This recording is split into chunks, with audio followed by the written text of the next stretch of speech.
Hai hai Sobat Kumis, selamat datang di channel YouTube Kupas Misteri. Sebelum mulai mendengarkan, jangan lupa klik tombol subscribe, like, share, dan komen.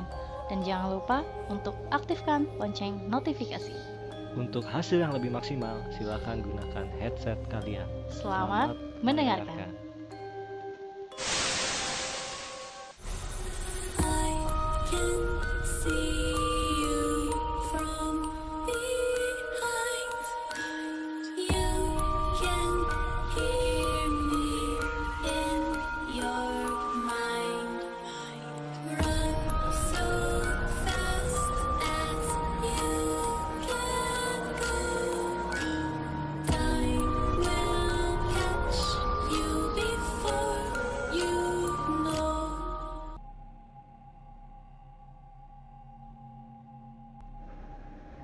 Halo guys, welcome back to our channel biar kayak YouTuber. Selamat malam sobat kumis. Habis makan apa sih? Salah makan kayaknya gue ini. Assalamualaikum warahmatullahi wabarakatuh. Waalaikumsalam warahmatullahi wabarakatuh. Ya, baik lagi nih ke Kupas Misteri. Channelnya yang Apa? nggak gimana-gimana sih. Ini tentang misteri. Iya. Ya. Nih, langsung bacain aja apa gimana? Ya, bacain aja lah langsung. Makan dulu boleh nggak? Kelamaan, Oh, Gil. Oke deh. Nih, guys, jadi kali ini gue bacain cerita dari ini giliran gue ya. Gantian. Dari agak jauh nih sekarang, Bro. Dari Subang. Subang. Mau bilang Tarahu. Enggak, Subang tuh nanas. Panas itu panas. Oke, ceritanya dari Subang. Halo Kumis, gue Ulfah dari Subang. Gue ada cerita salah satu pengalaman misteri gue. Jadi ceritanya itu pada suatu hari. Jadi gue kan lagi renovasi rumah. Terus ngontrak lah di depan rumah persis. Nah, setelah rumah dibongkar, tiba-tiba anak paling kecil, anak ketiga gue, mendadak aneh. Dia jadi gak pernah mau masuk ke dalam kontrakan. Lalu maunya di luar terus, padahal udah larut malam. Dan kami semua ngantuk, tapi setiap dibawa masuk dia nangis. Dan akhirnya kami turutin di luar sambil digendong. Sampai akhirnya dia ketiduran sendiri. Itu pun kalau dibawa masuk, dia belum lelap pasti nangis dan minta keluar. Jadi harus pelan-pelan banget buat pindahin ke kasurnya. Begitu seterusnya berhari-hari. Setiap maghrib pasti dia minta di luar sampai malam, sampai ketiduran di gendongan. Dan itu pun dia selalu nunjuk-nunjuk samping rumah kita yang lagi direnov. Dia bilang mau main ke sana sambil nunjuk-nunjuk terus. Dia juga sering bilang ada anak kecil, cowok, ada nenek-nenek bawa tongkat. Terus setiap gue mau sholat ditarik-tarik ditangisin, nggak boleh sholat. Terus gue cerita kan sama ibu gue.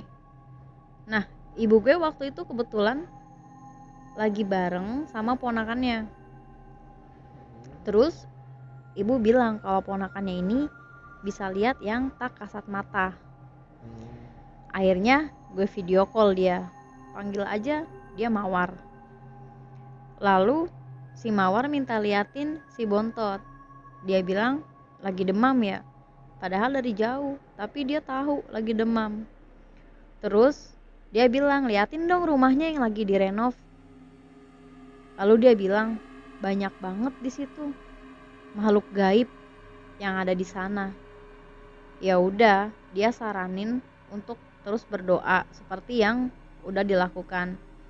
Nah, siang harinya entah lupa udah berapa hari ini berlangsung.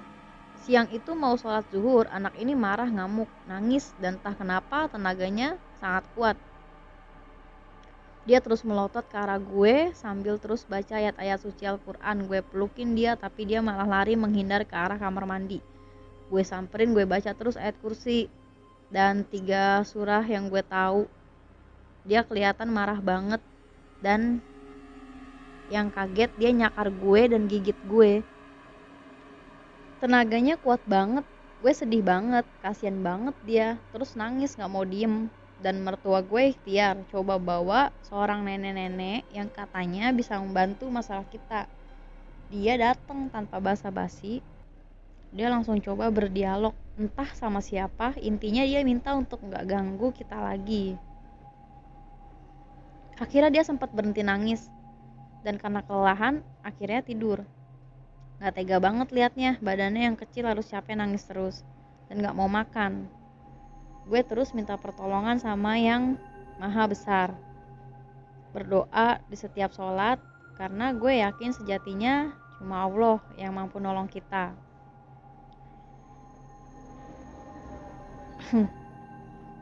Akhirnya semoga tidak akan pernah terjadi lagi, dan semoga Allah selalu melindungi kita semua. Yakinlah bahwa Allah yang maha besar, tiada kekuatan apapun di muka bumi ini yang dapat menandinginya.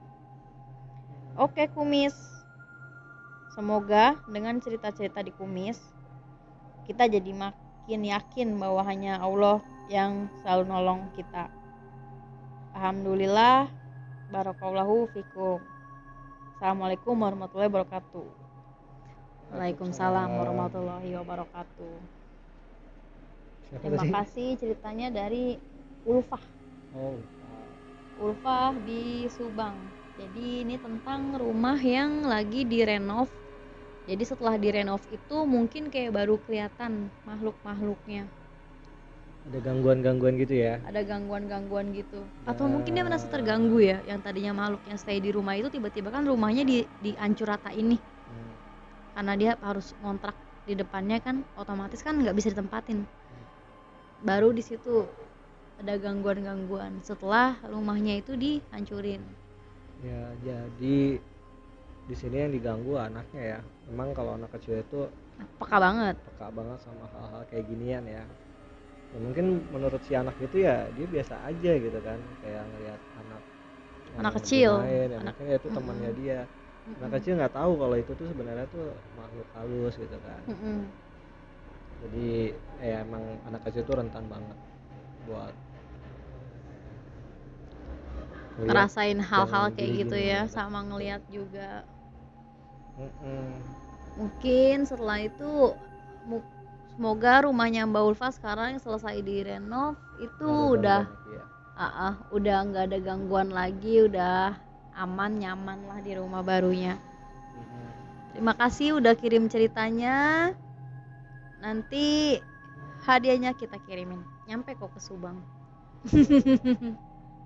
Oke, jadi buat sobat kumis yang lain mungkin Yang mau kirim cerita juga, kita nggak akan bosan ngingetin. Itu emailnya ada di deskripsi di kupasmisteri2020@gmail.com. tuh, Buat yang belum dibacain, mohon maaf, ditunggu aja. ya. Dan Cukupin aja. biasanya cukup benar. Oke deh, karena udah malam juga ya, selamat beristirahat. Dadah. Dah.